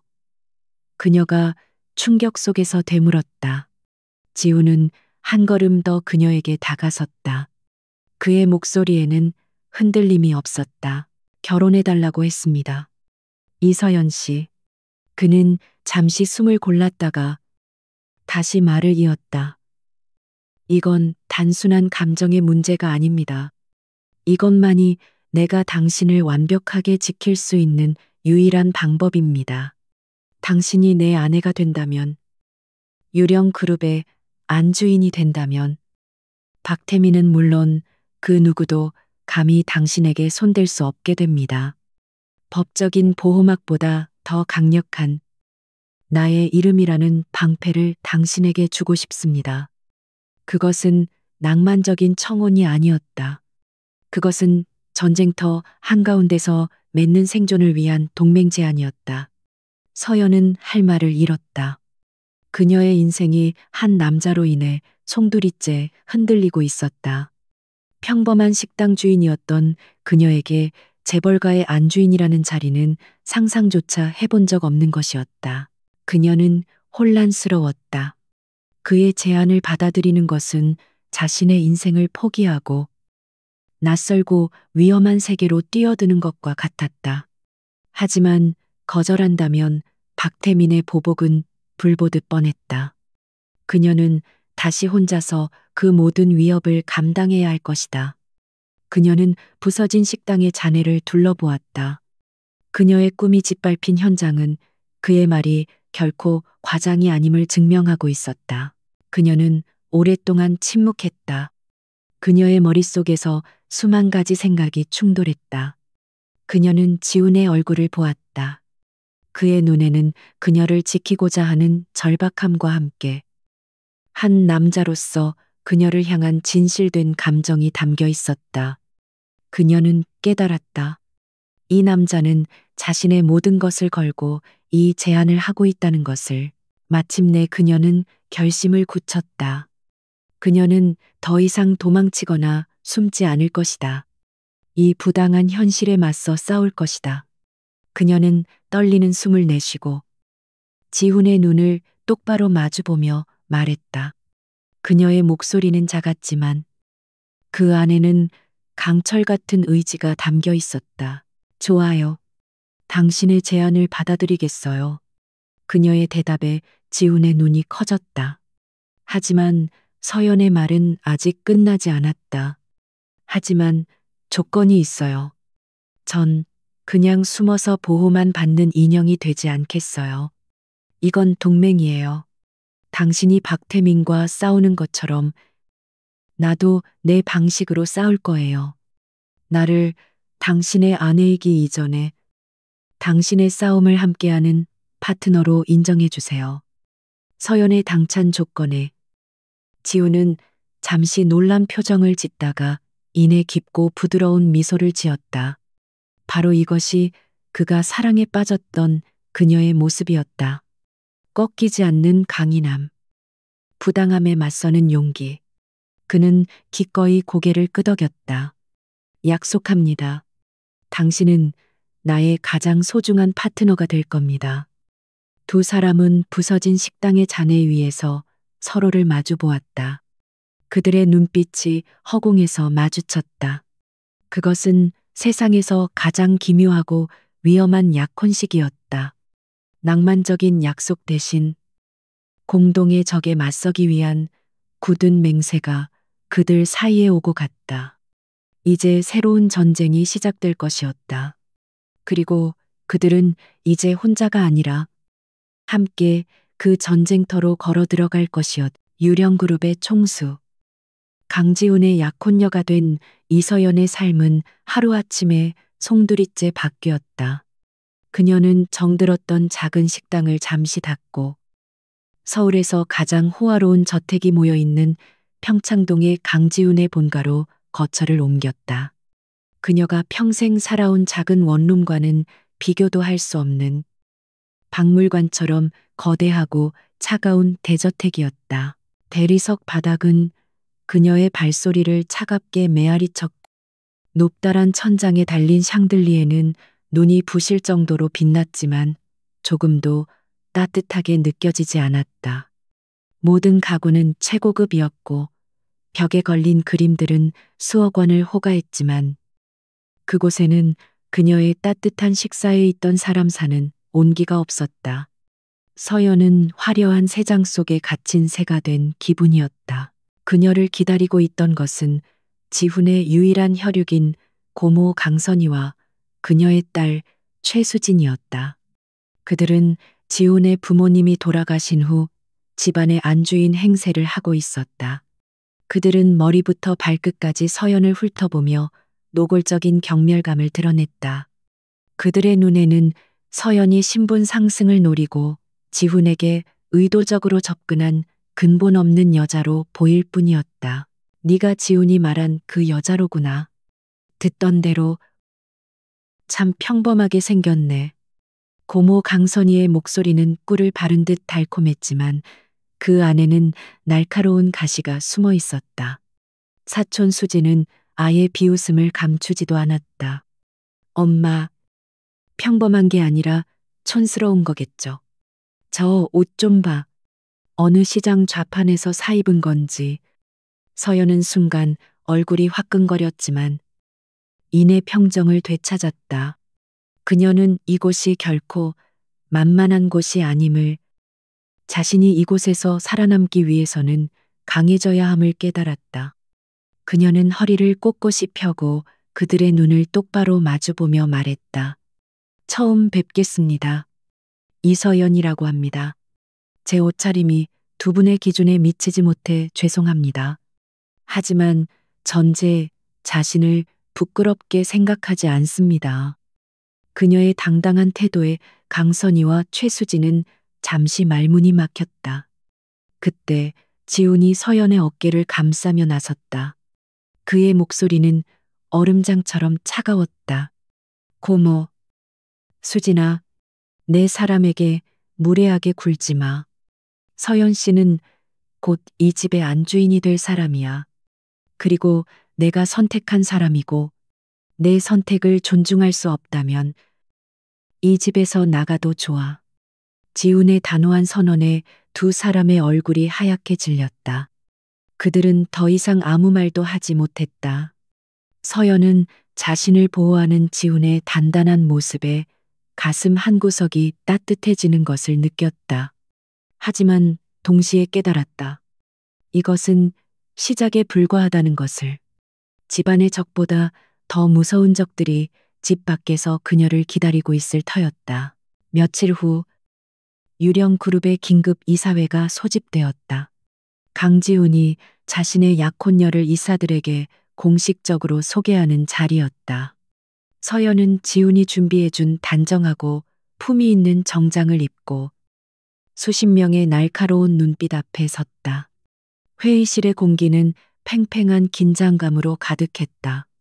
이사들의 대부분은 박태민이 심어놓은 사람들이었고 그들은 노골적인 적의를 드러냈다. 한 이사가 먼저 포문을 열었다. 회장님, 갑작스러운 약혼 발표는 그렇다 쳐도 이분을 어떤 자격으로 저희에게 소개하시는 겁니까? 그룹 경영에 대해 아는 것이라도 있으신지 심히 우려스럽습니다. 그의 말에 다른 이사들도 동조하며 웅성거렸다.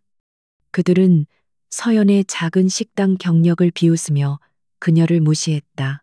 모든 공격이 자신에게 쏟아지는 상황에서도 서연은 침착함을 잃지 않았다.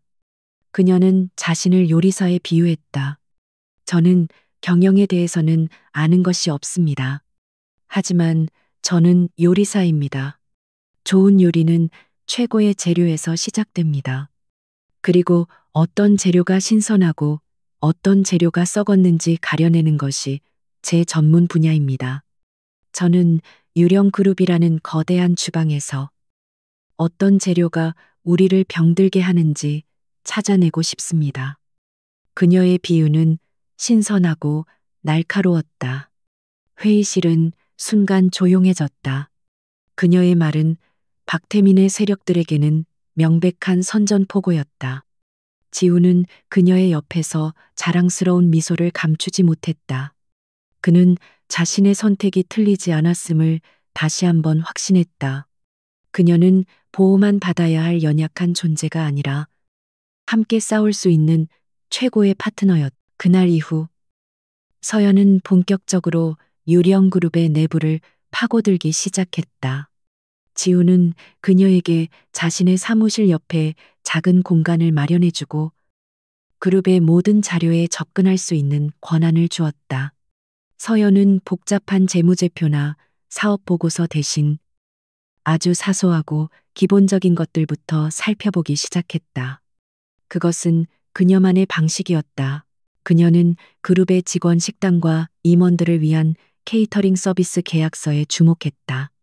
수많은 서류 더미 속에서 그녀는 블루 케이터링이라는 낯선 회사가 수년간 독점적으로 계약을 맺어왔다는 사실을 발견했다. 계약 금액은 동종업계의 다른 회사들보다 터무니없이 높았다. 마치 누군가가 의도적으로 돈을 빼돌리고 있는 것처럼 보였다. 그녀의 요리사로서의 직감이 발동했다. 그녀는 납품되는 식자재 목록을 꼼꼼히 살폈다. 목록에는 최고급 유기농 재료와 희귀한 식재료들이 적혀 있었지만 그녀가 알기로 그 가격은 시중가보다 두세 배 이상 부풀려져 있었다. 또한 그녀는 블루 케이터링의 주소지가 존재하지 않는 유령 주소라는 사실을 밝혀냈다. 찾았어요. 서연은 서류를 들고 지훈의 사무실로 달려갔다. 그녀는 흥분을 감추지 못하며 자신이 발견한 사실들을 설명했다. 이 블루 케이터링은 페이퍼 컴퍼니가 확실해요. 박태민이 이 회사를 통해 수년간 비자금을 조성해 온 거예요. 규모가 상상 이상일 겁니다. 지우는 그녀가 내민 자료를 보고 놀라움을 금치 못했다. 자신을 포함한 그룹에 그 어떤 전문가도 찾아내지 못했던 비리의 고리를 그녀가 단 며칠 만에 찾아낸 것이었다. 모두가 거시적인 경영 지표와 권력 구도에만 집중할 때 그녀는 가장 기본적인 먹는 것에서부터 문제의 본질을 꿰뚫어 본 것이었다. 대단하군요. 서연 씨, 당신이 옳았어. 당신은 정말 최고의 파트너야. 지훈은 진심으로 감탄하며 그녀의 손을 잡았다. 그의 칭찬에 서연의 얼굴의 수줍은 미소가 번졌다. 낯선 재벌가에서의 생활은 여전히 힘들고 외로웠지만 처음으로 그녀는 자신이 이곳에서 무언가를 해낼 수 있다는 자신감을 얻었다. 그녀는 더 이상 보호받는 약혼녀가 아니었다. 그녀는 유령 그룹의 부정을 파헤치는 날카로운 칼날이 되어가고 있었다. 그녀는 자신의 방식으로 자신의 자리에서 싸움을 시작한 것이었다. 서연과 지우는 서로를 마주보며 미소 지었다. 그들의 동맹은 이제 더욱 굳건해졌다. 박태민을 향한 본격적인 반격의 서막이 바로 이 작은 증거에서부터 시작되고 있었다. 블루 케이터링이라는 실마리는 박태민의 견고한 성을 무너뜨릴 첫 번째 균열이었다. 강지훈과 이서연은 그 작은 균열을 파고들어 거대한 댐을 붕괴시킬 치밀한 반격 계획을 세우기 시작했다. 지훈의 집무실은 이제 두 사람만의 비밀스러운 전쟁 상황실이 되었다. 밤늦도록 불이 꺼지지 않는 그곳에서 두 사람은 서로의 가장 강력한 무기가 되어주고 있었다. 지훈은 유령 그룹의 모든 것을 꿰뚫고 있는 경영자였다. 그는 김 실장과 극소수의 충신들을 움직여 블루 케이터링과 관련된 모든 금융 거래 내역과 내부 결제 서류를 비밀리에 긁어모으기 시작했다. 박태민이 지난 수년간 조성한 비자금의 흐름을 역추적하는 작업은 고도의 전문성과 보안을 요구하는 위험한 일이었다. 반면 서연은 지훈이 가지지 못한 것을 가지고 있었다. 바로 평범한 사람들의 세계와 그들의 네트워크였다. 그녀는 지훈에게 제안했다. 박태민을 무너뜨리려면 회계 장부상의 숫자만으로는 부족해요. 그의 탐욕 때문에 실제로 어떤 사람들이 피눈물을 흘렸는지 그 생생한 증언이 필요해요. 그게 사람들의 마음을 움직일 수 있는 가장 강력한 증거가 될 거예요. 지훈은 그녀의 통찰력에 다시 한번 감탄했다. 그는 오직 기업 내부의 권력 다툼과 법적인 싸움에만 집중하고 있었다. 하지만 서연은 그 너머를 보고 있었다. 이것은 단순히 회사를 되찾는 싸움이 아니라 정의를 바로 세우는 싸움이라는 것을 그는 그녀의 제안을 전적으로 받아들였다. 당신 말이 맞아요. 어떻게 하면 될까요? 서연은 며칠 후 평소의 수수한 옷차림으로 자신의 식당이 있던 동네의 새벽 시장을 찾았다. 화려한 재벌가의 예비 안주인이 아닌 평범한 식당 주인 이서연의 모습으로 돌아간 것이다.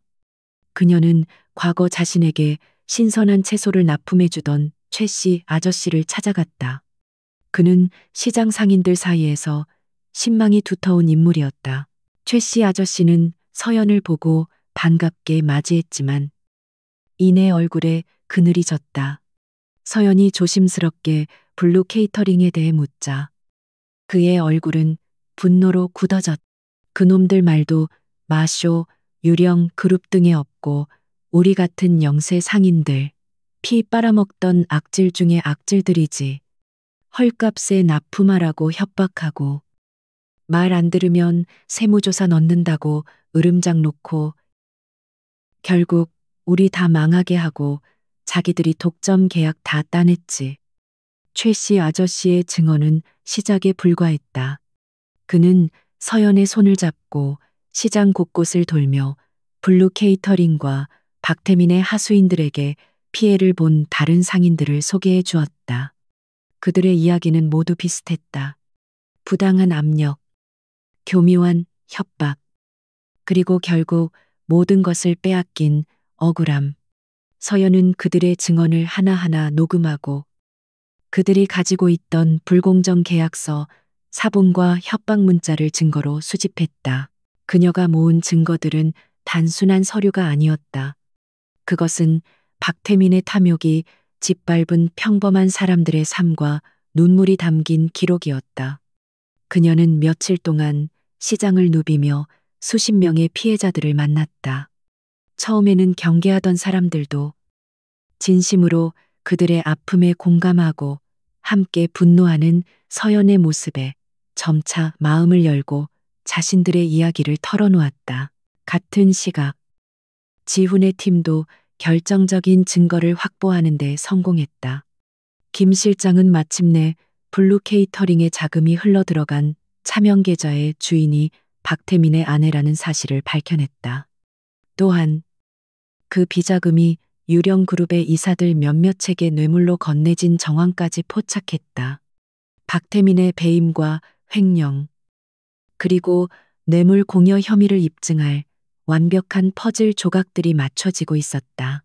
지훈은 서연이 가져온 피해자들의 생생한 증언 녹취록과 자신이 확보한 회계 자료를 나란히 책상 위에 펼쳐 놓았다.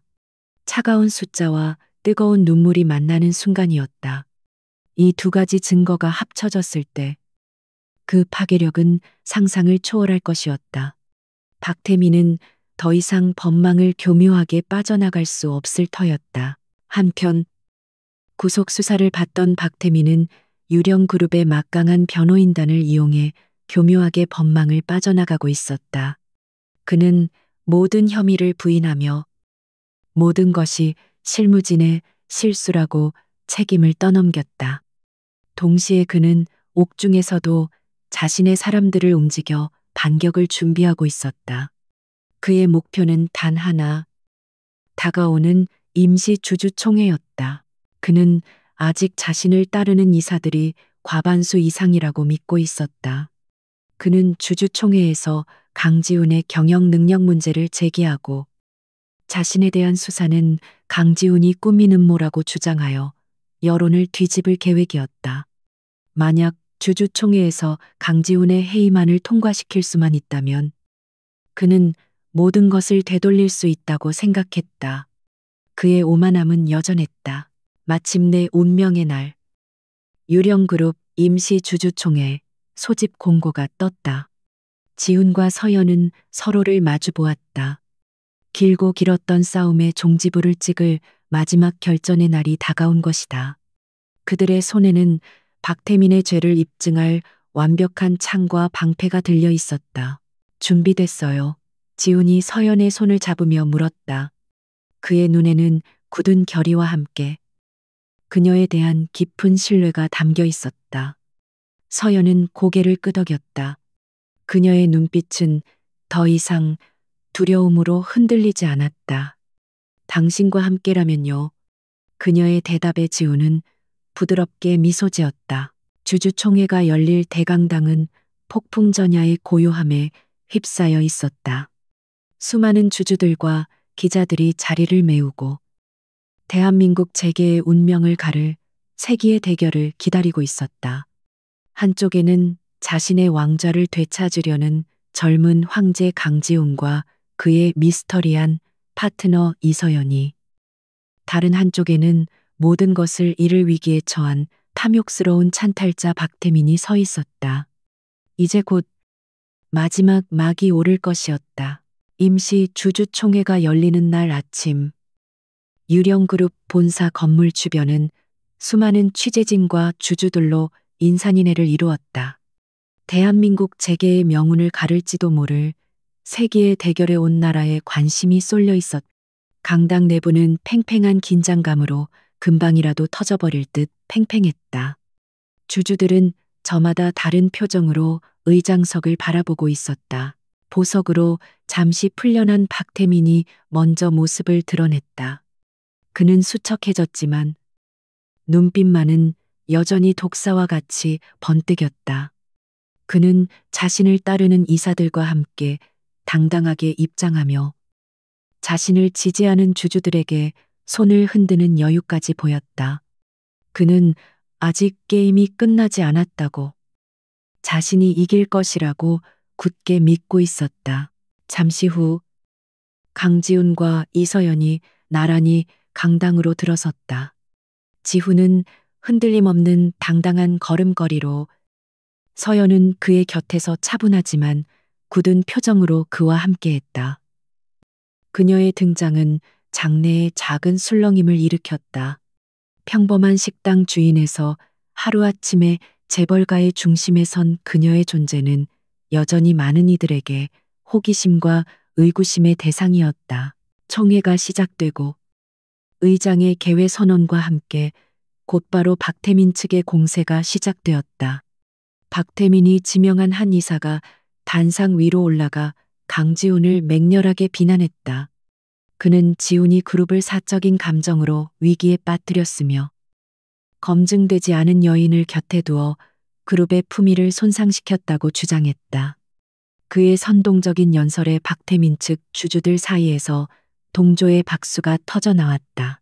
분위기는 순식간에 박태민에게 유리하게 흘러가는 듯했다. 그는 회심의 미소를 지으며 단상에 올랐다. 그는 유창한 언변으로 자신의 억울함을 호소했다. 자신에 대한 모든 혐의는 강지훈이 자신의 경영권을 찬탈하기 위해 꾸민 음모이며 자신이야말로 유령그룹을 위해 평생을 헌신한 충신이라고 주장했다. 그는 눈물까지 글썽이며 주주들의 감정에 호소했다. 그의 연기는 실로 대단해서 중립적인 입장이었던 일부 주주들마저 흔들리기 시작했다.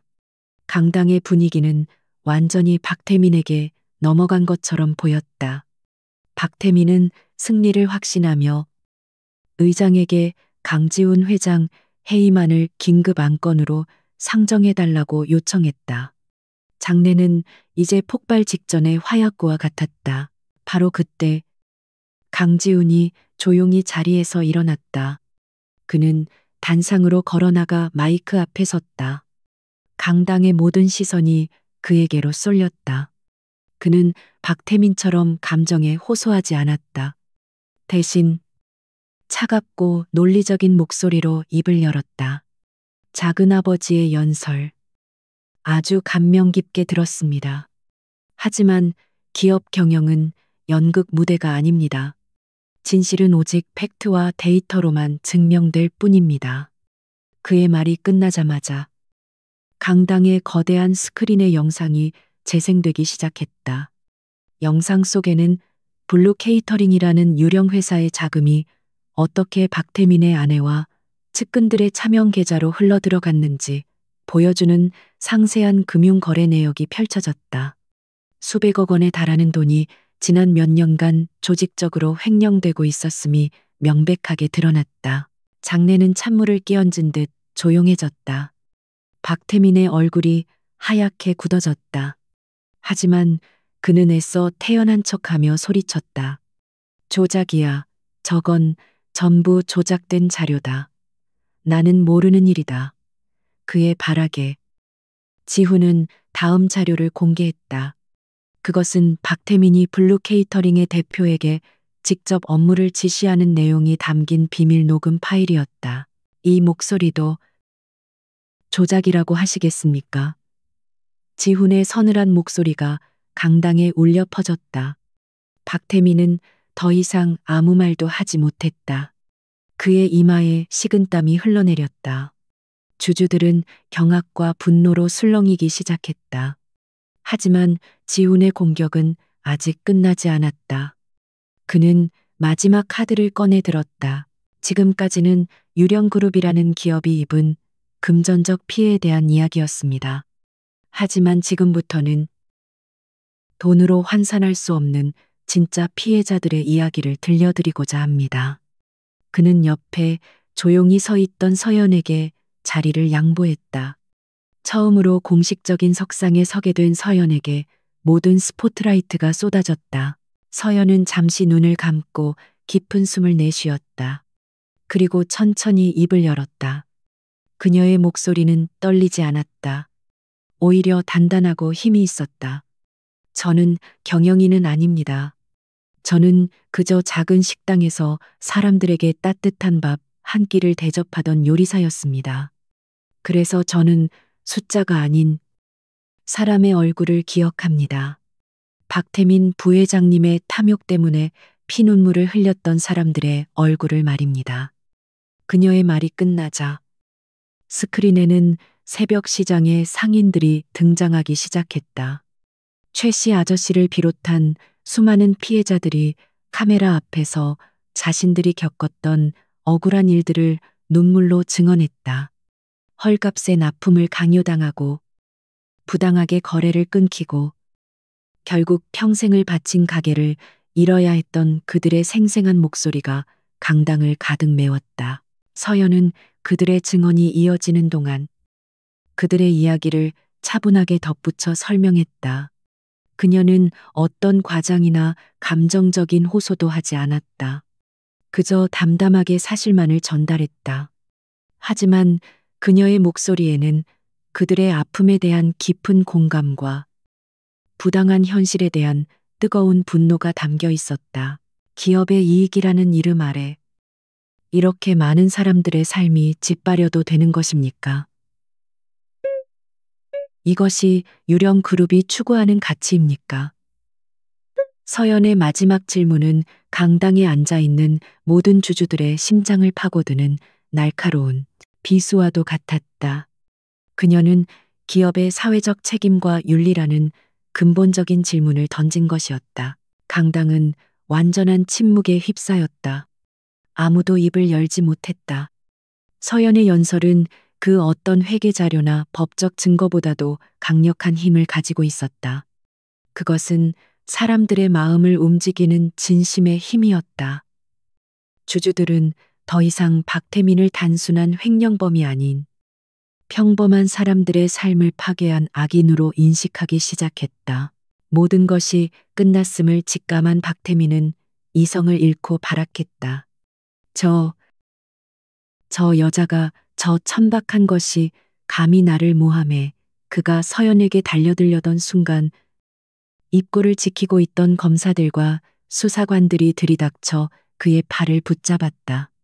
새로운 증거가 확보되어 긴급 체포영장이 발부된 것이었다. 이거 놔놓으란 말이야. 박태민은 비참하게 끌려 나가면서도 끝까지 소리를 질렀다. 하지만 그의 외침에 귀를 기울이는 사람은 아무도 없었다. 거대했던 그의 성은 완전히 무너져 내렸다. 그의 탐욕과 오만은 결국 그 자신을 파멸로 이끌었다.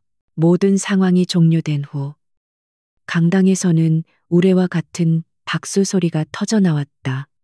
그것은 새로운 리더의 탄생과 정의의 승리를 축하하는 소리였다. 강지훈은 자신에게 쏟아지는 스포트라이트의 중심에서 조용히 그의 곁에 서 있는 서연의 손을 굳게 잡았다. 그녀가 없었다면 불가능했을 승리였다. 두 사람은 서로를 마주보며 희미하게 미소 지었다. 길고 어두웠던 싸움이 마침내 끝나는 순간이었다. 주주총회라는 거대한 폭풍이 휩쓸고 지나간 후 유령 그룹에는 새로운 질서가 자리 잡기 시작했다. 박태민과 그의 하수인들은 배임, 횡령, 뇌물 공여 등 수많은 혐의로 법의 엄정한 심판을 받게 되었다. 언론은 연일 황제의 귀환과 정의의 승리를 떠들썩하게 보도했고 유령 그룹의 주가는 연일 상한가를 기록하며 시장의 뜨거운 신뢰를 증명했다. 강지훈은 과거의 상처를 도려내고 새살이 돋게 하는 대대적인 개혁에 착수했다. 그는 박태민이 심어놓은 부패한 임원들을 모두 해임하고 능력과 정직함을 갖춘 젊고 혁신적인 인재들을 그 자리에 앉혔다. 회사의 모든 계약 과정은 투명하게 공개되었고 비자금의 통로가 되었던 유령 회사들은 모두 청산되었다. 그것은 단순한 인적 청산을 넘어 유령 그룹의 낡은 문화를 뿌리부터 바꾸는 거대한 수술이었다. 그 변화의 중심에는 이서연이 있었다. 그녀는 지훈의 곁에서 조용히 내조하는 재벌가의 안주인이 되기를 거부했다. 대신 그녀는 자신의 신념과 능력을 펼칠 수 있는 새로운 길을 선택했다. 그녀는 유령그룹의 이름으로 상생협력재단을 설립했다. 재단의 목표는 명확했다. 거대 자본의 횡포로부터 영세상인과 자영업자들을 보호하고 그들이 공정한 환경에서 꿈을 펼칠 수 있도록 지원하는 것이었다.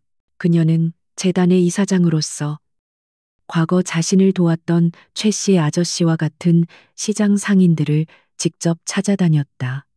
그녀는 그들의 억울한 사연에 귀를 기울이고 법률적 지원과 긴급 경영 자금을 제공했다. 그녀의 진심 어린 행보에 많은 사람들이 감동했고 재단은 단순한 기업의 사회 공헌 활동을 넘어 대한민국 사회에 따뜻한 변화를 일으키는 희망의 증거가 되었다. 서연은 화려한 드레스 대신 활동하기 편한 정장을 입었고 사교 파티 대신 새벽 시장을 누볐다. 그녀는 여전히 재벌가의 이질적인 존재였지만 이제는 아무도 그녀를 근본 없는 여자라고 무시하지 못했다. 그녀는 자신만의 방식으로 자신의 가치를 증명해냈고 사람들은 그녀를 진심으로 존경하고 따르기 시작했다. 바쁜 나날 속에서 지훈과 서연의 관계는 더욱 깊어지고 단단해졌다.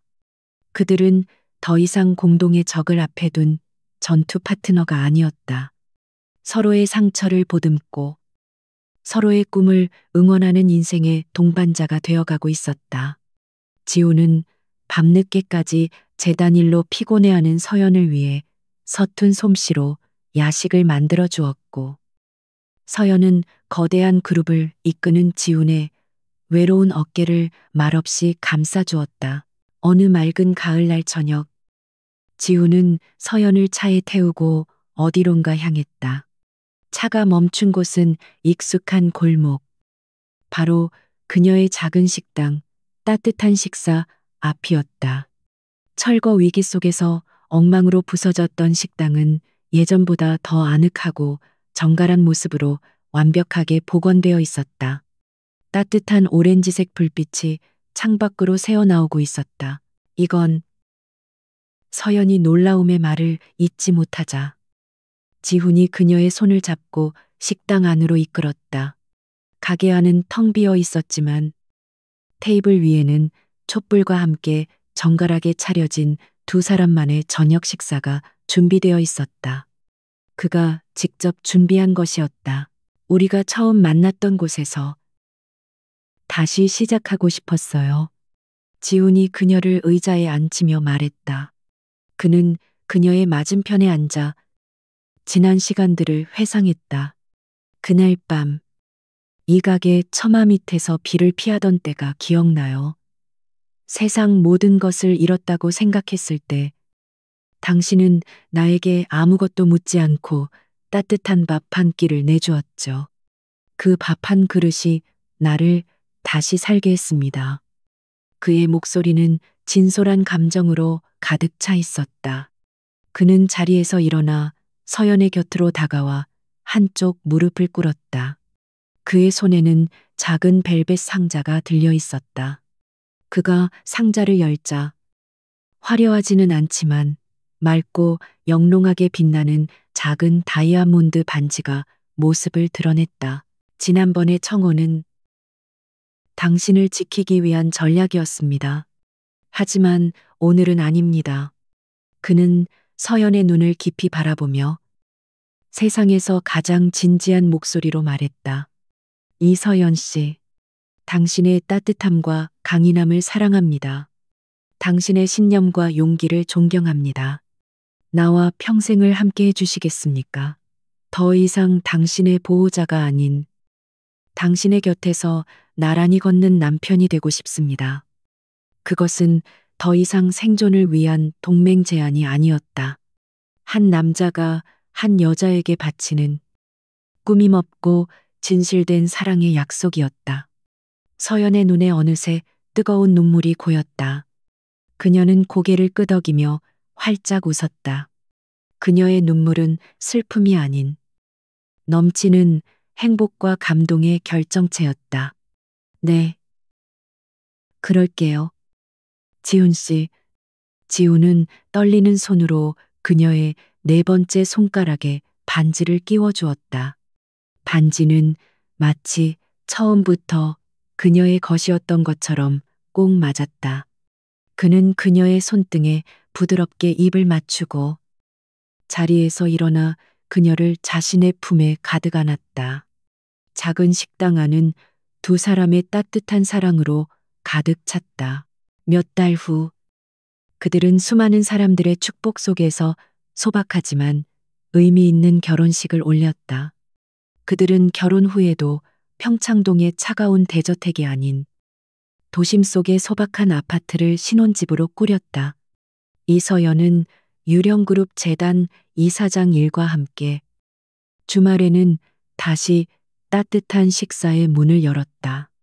그녀는 자신의 뿌리를 잊지 않았고 지우는 그런 그녀의 선택을 존중하고 응원했다. 식당은 예전처럼 지치고 배고픈 사람들의 안식처가 되어 주었다. 때때로 유령그룹의 CEO인 강지훈이 앞치마를 두르고 서툰 솜씨로 서빙을 하는 모습을 볼 수 있었고 그 모습은 사람들에게 작은 웃음과 희망을 주었다. 차가운 밤거리에서 시작된 기적 같은 인연. 한 여자의 작은 선의는 한 남자의 얼어붙은 세상을 녹였고 두 사람은 함께 더 나은 세상을 만드는 빛이 되었다. 그들의 이야기는 이제 막 새로운 장을 시작하고 있었다. 따뜻한 밥 한 끼의 온기가 세상을 바꿀 수 있다는 것을 증명하면서